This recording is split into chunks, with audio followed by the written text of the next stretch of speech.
Well, today it's Walkie Talkie Wednesday once again, and we've had a discussion on some of the comments about one of the gentlemen saying he'd had an Elftone ELCB 6000. It's when we'd done one of the Sierra Hotel 1 Tango sets, which is GT868 chassis, and of course the Elftone ELCB 6000 was also a GT868. So yes, the Elftone.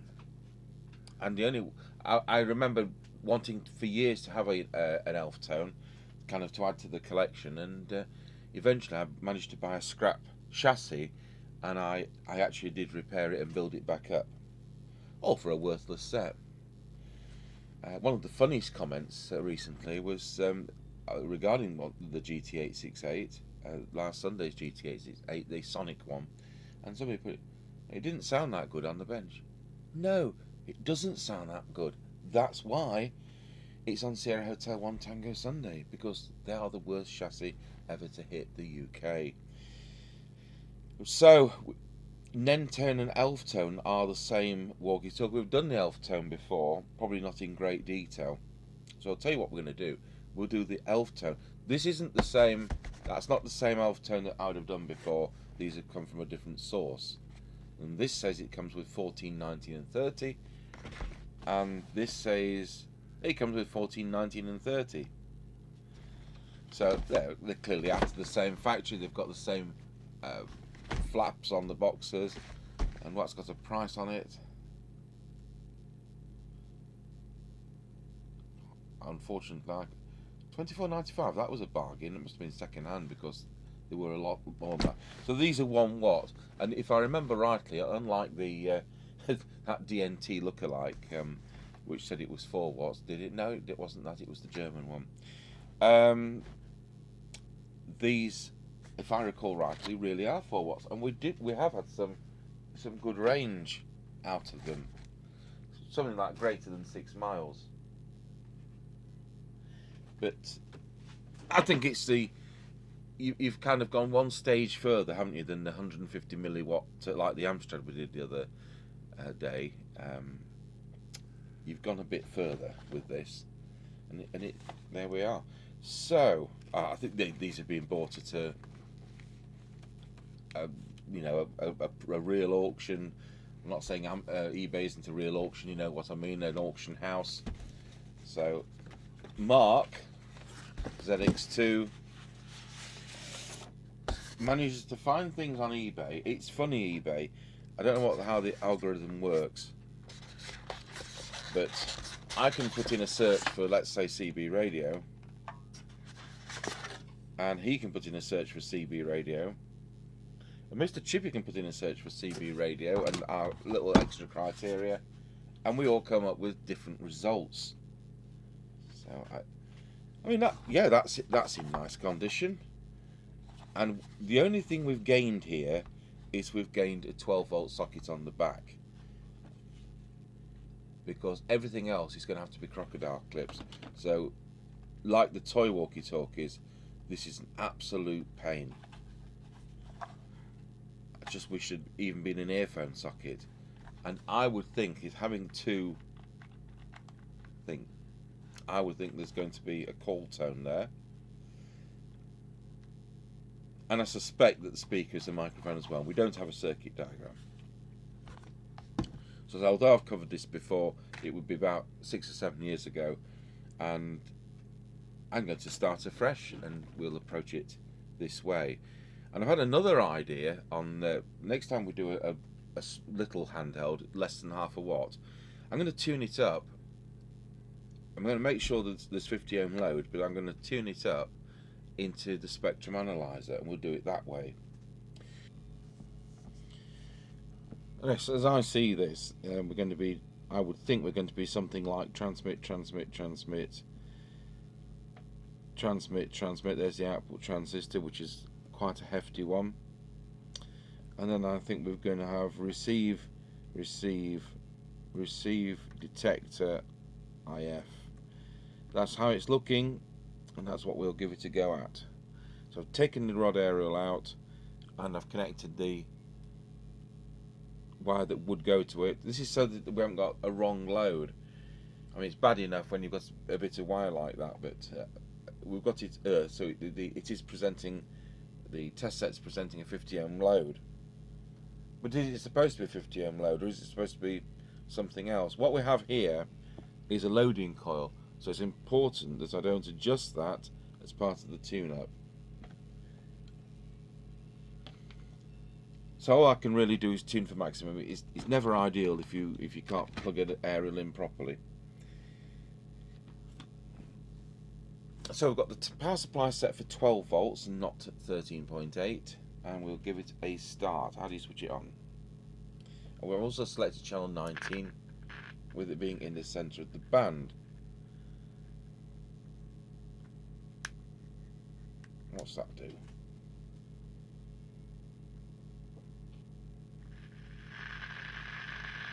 Oh, it's got a switchable squelch. Okay. So I'm going to press transmit, and hopefully we can see if we're developing any RF power, and we are.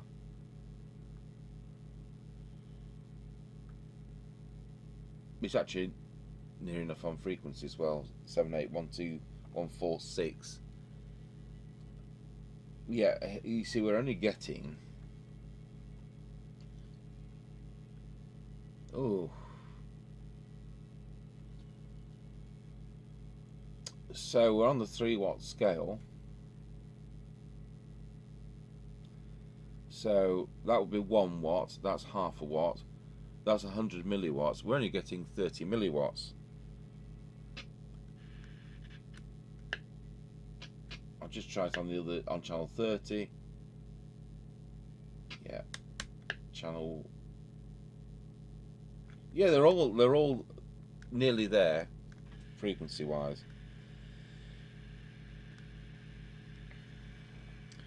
Theoretically, we should be connecting the input side to that variable coil there.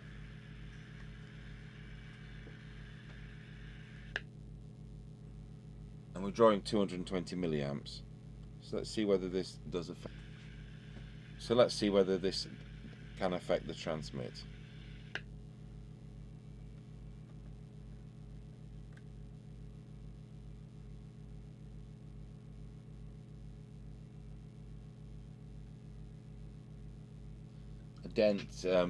A dent going, that is pretty tight, so I hope they're not all going to be as tight.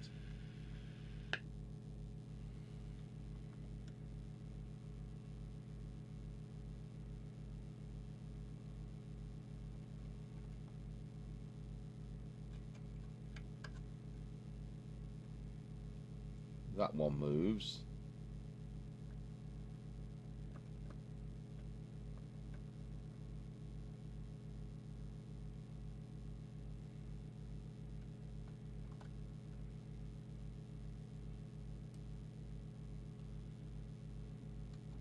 That's partly broken, and that one moves.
So I've set the frequency and I've checked across the 3 channels, and we've got the best compromise, because I want channel 30, which is what we're going to be using, to work pretty well on frequency.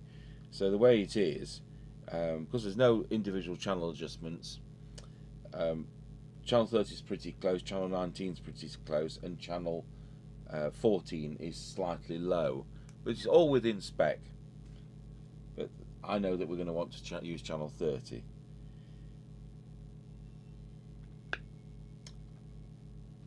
So that's done. That's the first one. So we'll apply heat to the second one and see whether we can move that.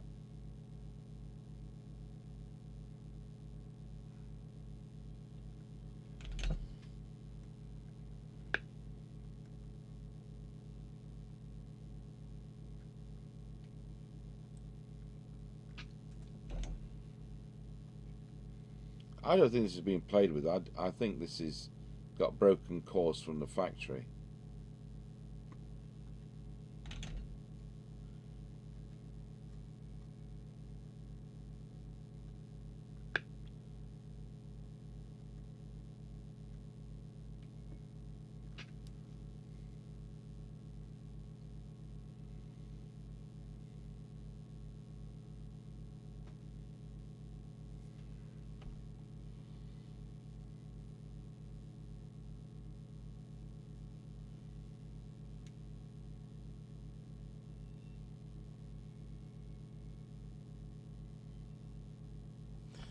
I think this is such low power that we can safely tune it up on the spectrum analyzer.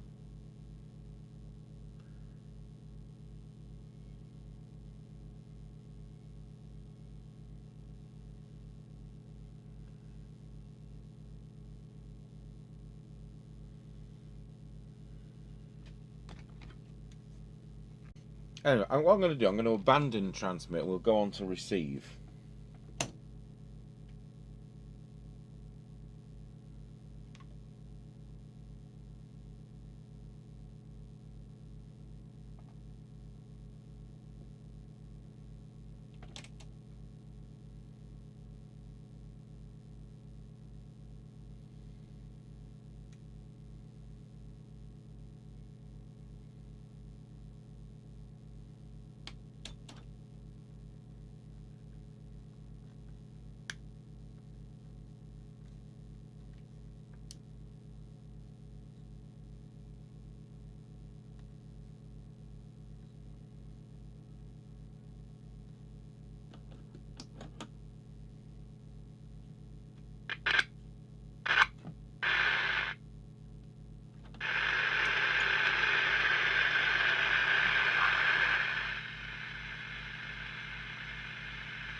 So we're back to the old problem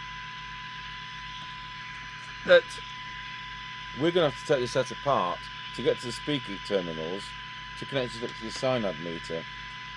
And it doesn't matter what method we use, that's what you've got to do. And this makes these kind of semi-toy things an absolute pain.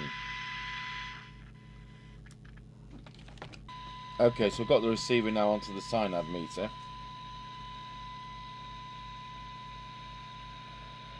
So we're looking at, actually that's not too bad at all, especially considering the leads, 1.5 microvolts. So we'll see whether we can adjust any of that.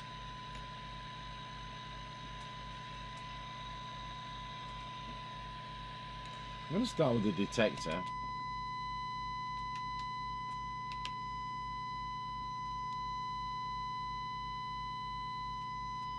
And I believe that that's going to be this coil.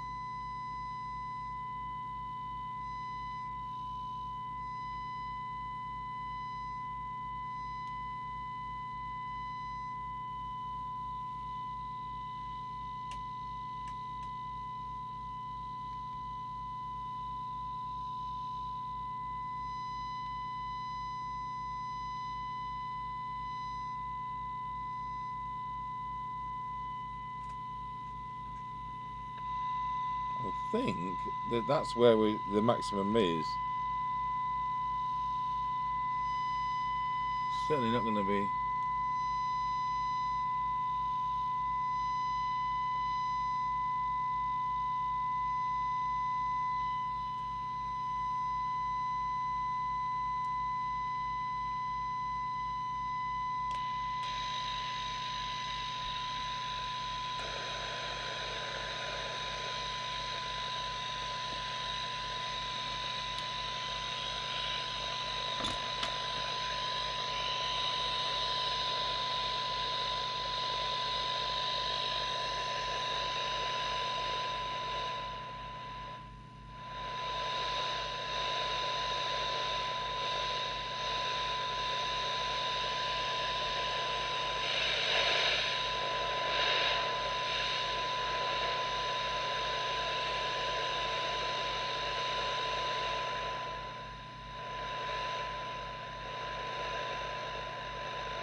Take my clip off the earth can I was using.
So I think we're there on the receive, but it's nothing's that positive. It's quite weird.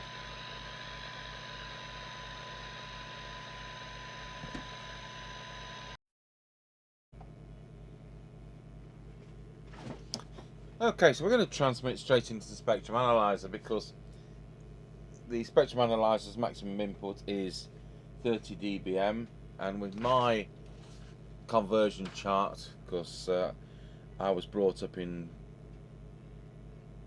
watts and micro things, and that 30 dBm is in fact 1 watt. This radio is not going to do 1 watt, is it? So we will key it up. I'll just make sure we're connected properly. I'm going to have to move this camera over because the lead's too short. Just like that. a bit of a balancing act because the spectrum analyzer doesn't live on this bench, so it's kind of sat on the power supply for the soldering iron. And it would have been much better if the input socket had been on the left hand side and not the right. I'm still struggling to get this to reach the negative.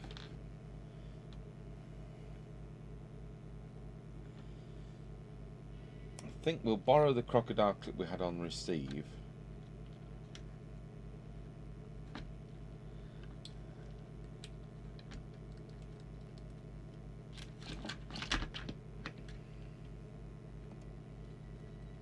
And extend the negative.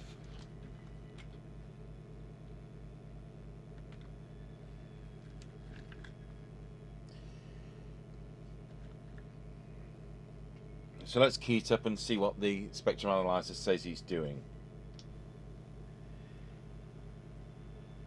So we've got 14.24 dBm. So 14 is 25 milliwatts. So it says less than the Marconi test set did.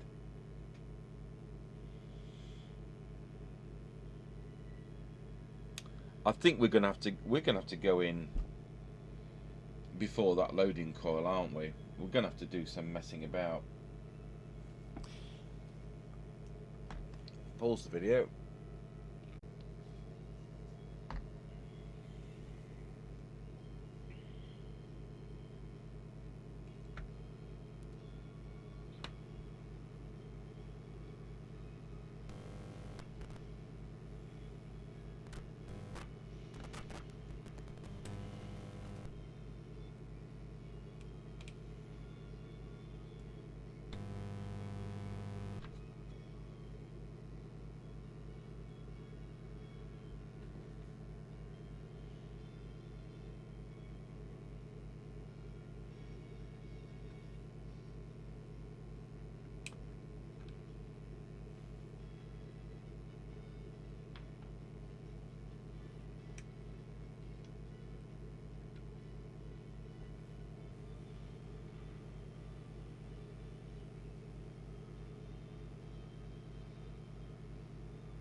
Yeah, I find it much easier to tune up with a needle that's moving rather than looking at digits.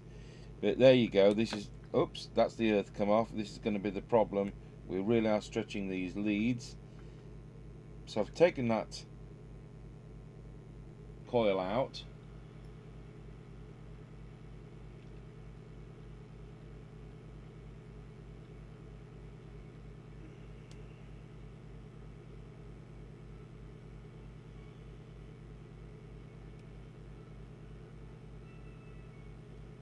Twenty-six point 26.8, was it 26.6 something was the best I could achieve there.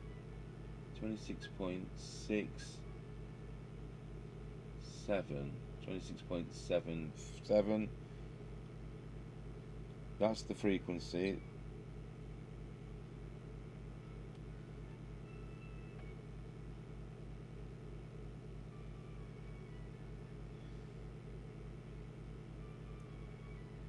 You know, this whole thing's a snag because the cores are all broken, and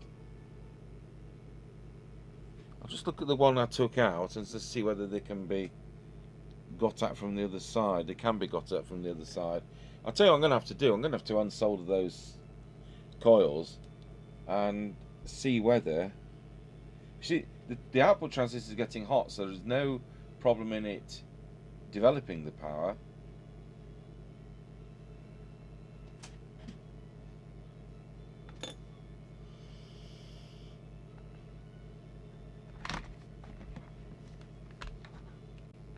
So here's the second coil that I'm just managing to drop the core off and turn it round and put it in the other way around.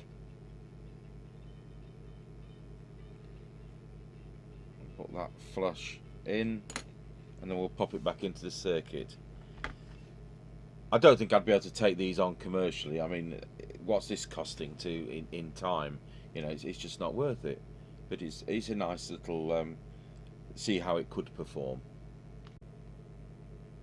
Okay, so now we've got those two coils back in, and I've gone and put the radio back on top of the trimming tool. So we're going to transmit and see what we get now. Or 10. We were about 70, weren't we? But of course I've detuned it in doing this. So let's do that one.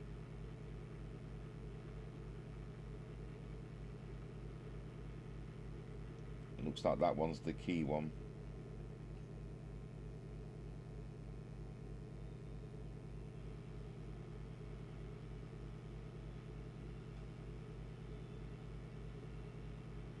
So 27 there.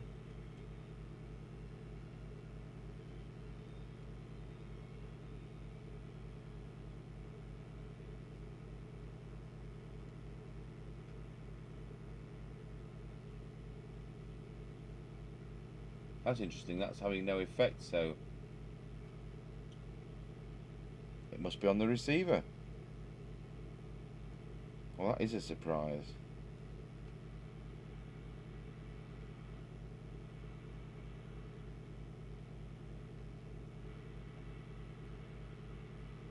I'm going to take this core out to get rid of the broken. I'm going to get this core out and turn this one round as well.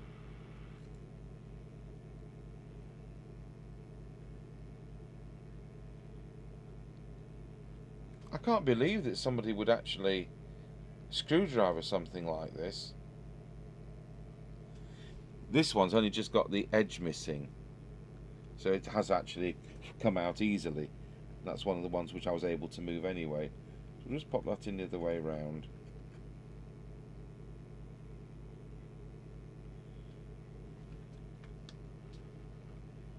Nine.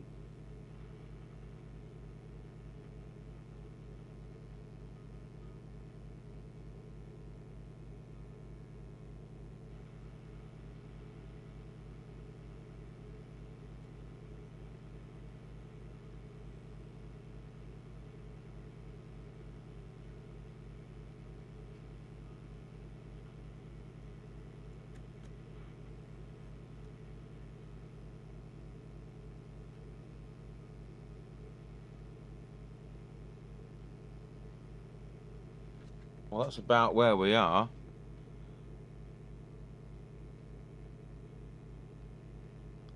It's about 600 milliwatts now. Yeah, well, I can't easily go back onto receive, or can I? Only by ear. I won't be able to easily plug in the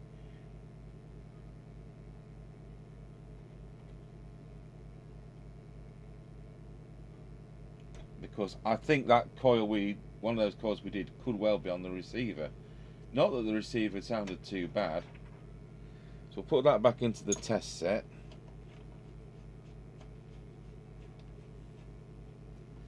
Anyway, we've come up well from, what did I say, about 10 or 15, 20 milliwatts to 600 milliwatts.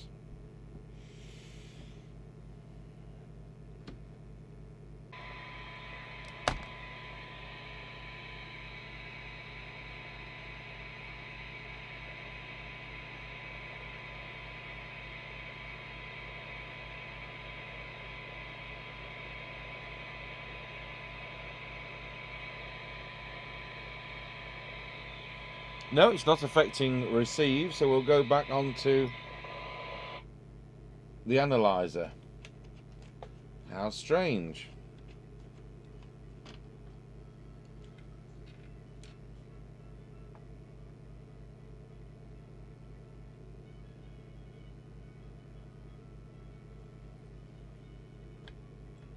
Unless there's a short circuit there. I'll just kind of do some desoldering around that area. So this time what I've done is to solder a little bit, there's that little bit of purple wire there onto the earth for the can, in the hope that we're going to get a little bit better earth. So we're still at a mystery. I've unsoldered it, I've resoldered it. There's no short circuits in that vicinity, so why doesn't it make any effect? Perhaps it's a 54 meg trap, and we'll look at that on the spectrum analyzer and see if that's the case. So where are we? We are on 27 dBm. I'll just go on this once again.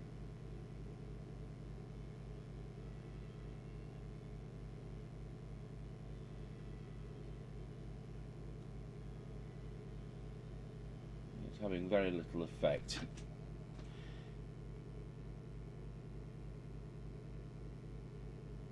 Anyway, it's doing about 650 milliwatts.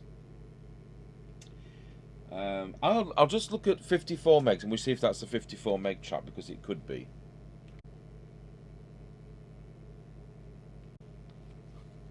So if we now look at it at 55.5, we've now got, I'll just move that somewhere near the centre.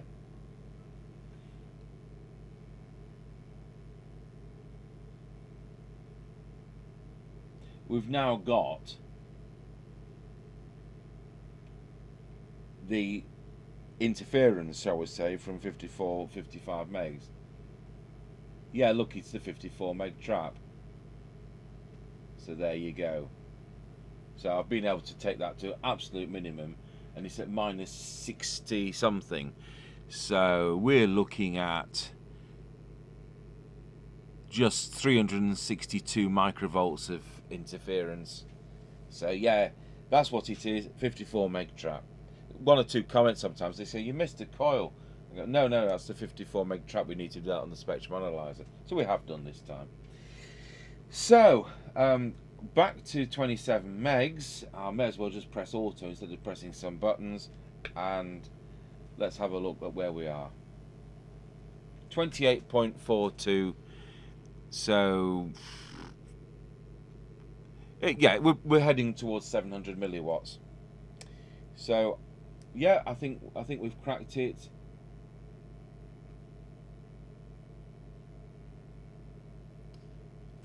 So now what we'll do is try and put, I'll do deviation. I'll go back to the test set. We'll do deviation, and then we'll put that loading coil back and put the thing back together just about, and I'll show you the thing I was going to show you the other week with field strength. So now we're back onto the Marconi test set, and if I key up in the 3-watt mode, it now says we are doing 620 milliwatts, and the other works out, you know, it's right. It's 650, 700 milliwatts. So it was all down to broken cores. So a lot of faff having to unsolder them all and take them all out and the other way around. So, and luckily we were able to not break them. So let's just do the deviation.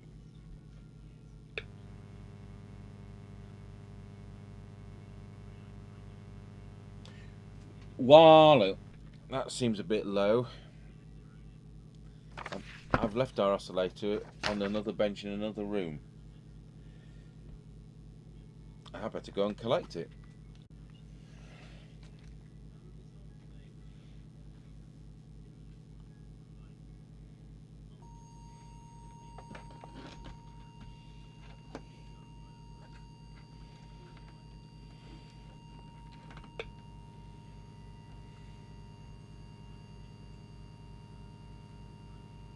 Wallow.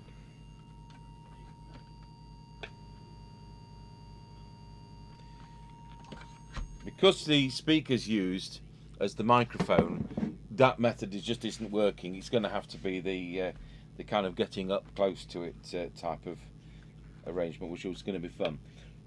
Wallow. Wallow.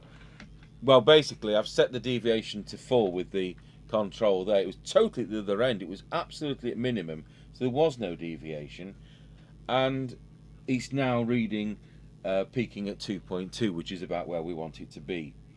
So yeah, Clearly these are either returns which don't work, but it's been screwdrivered to death. And I often think that when you get offered things 38 years later in a box, that somewhere down the line it was a return, because most people would have used them. So that's done the transmit. So we're looking just under 700 milliwatts. We've done that. We can't adjust the squelch because it doesn't. There's nothing to adjust. It's on or off. We've done the receiver. So all there is to do is put it back together with that loading coil.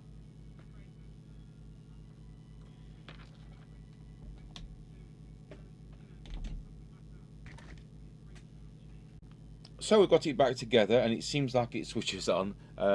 Not easy to put together. And we will now get out an SWR stroke field strength meter, and I'll show you how we're going to set the field strength, which is important on these type of things. So what we have here, I've just bought it off eBay last week, is a SWR 78.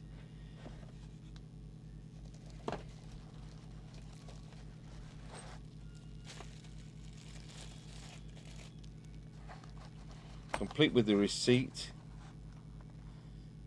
I don't think that was from that though. Oh, where's the little aerial then? Oh, here we go. Oh, look at this patch lead somebody's made. It's television coax.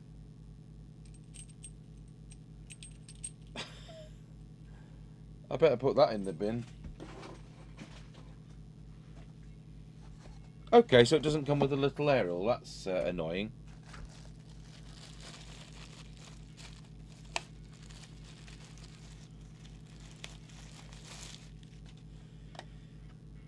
Yeah, right.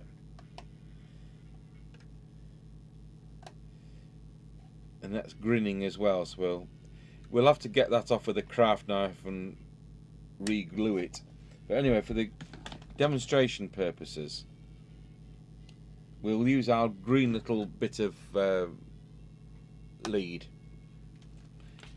and instead of screwing it into the antenna thing there, we'll put our crocodile clip on there. If we can actually get it to go around that, just about.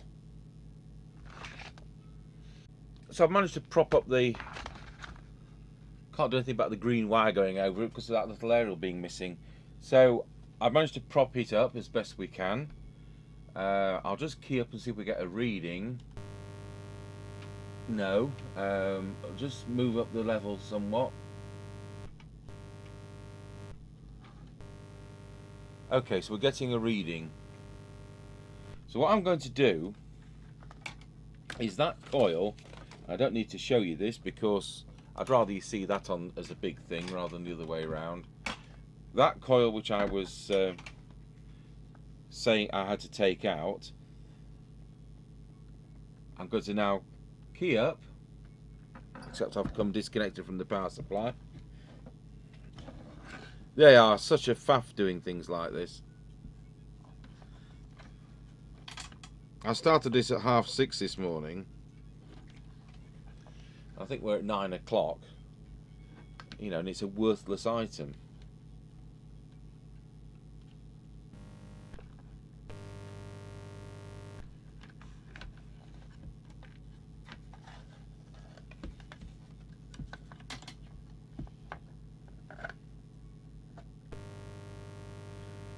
Right, I'm going to keep the radio absolutely steady so that the adjustment is making the movement and not me with the aerial. So I've got the aerial fully pulled up.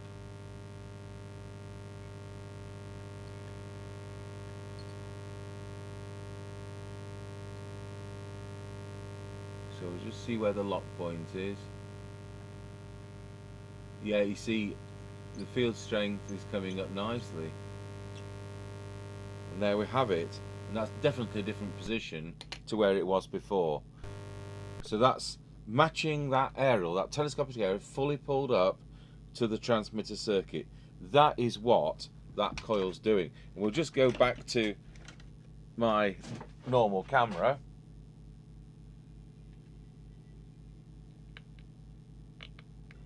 I'll disconnect it from the power supply because there's no point. It doesn't need to have power connected. So I've got that aerial fully up. I'll put it back down again. And so that coil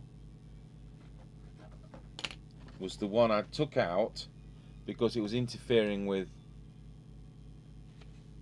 the correct load. You know, it was seeing the coil as well. So really, when we're doing these kiddie type walkie-talkies, I know this is a bit more serious, but especially those 150 milliwatts ones, it's a lot of faff, but you really need to take the coil out. But of course, once this is set, it's not going to need setting again. It's not going to drift. So we should be all right now. We'll find out whether we're all right later on, because I'll get Mr Chippie to go for a 100-yard drive and see whether we can actually talk using this radio. The good thing about this is, I mean, the battery case has been, it clearly hasn't been used. So whether this is a return and the shop's attempted to fix it without proper service personnel, I don't know. But we'll see what happens. And that is today's walkie-talkie Wednesday.